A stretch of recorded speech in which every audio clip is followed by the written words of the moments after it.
Hello மக்களே! இன்றைக்கி சாம்பார் எப்படி பண்ணலான்னு பார்க்கலாம் வாங்க. இன்றைக்கி நாங்கள் எங்கள் வீட்டில் சிம்பிளாக சாம்பார் பண்ணுறோங்க. இருக்கிற எல்லா காயும் போட்டு பண்ணலான்னு ஒரு முடிவெடுத்து, இன்றைக்கி நான் என்ன பண்ணேன், நூக்கல் கொஞ்சம் அவரைக்காய், அதுக்கப்புறம் கத்திரிக்காய் இது எல்லாத்தையுமே கட் பண்ணி வச்சுக்கிட்டேங்க.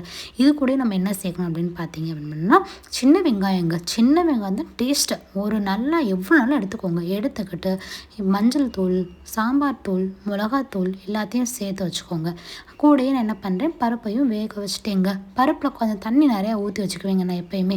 அதுக்கப்புறமா ஒரு சட்டியில் தாளிப்பை போட்டுருங்க. இந்த தாளிப்பை நீங்கள் இப்போயும் ஆட் பண்ணலாம், இல்லை நீங்கள் கடைசியாக ஆட் பண்ணணும்னு நினச்சா கூட பண்ணிக்கலாங்க.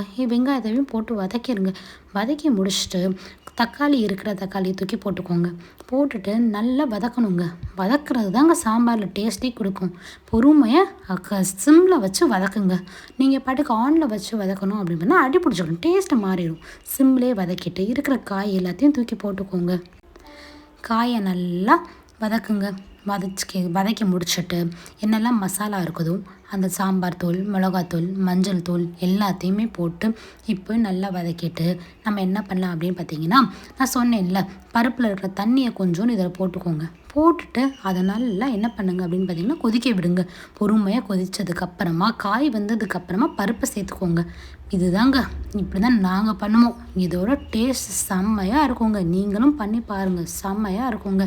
கூடவே என்ன பண்ணிக்கலாம் அப்படின்னு பார்த்தீங்கன்னா, கடைசியில் கொஞ்சோண்டு கொத்தமல்லியே போட்டுக்கோங்க. எவ்வளோ நாளும் கொத்தமல்லி யூஸ் பண்ணிக்கலாங்க.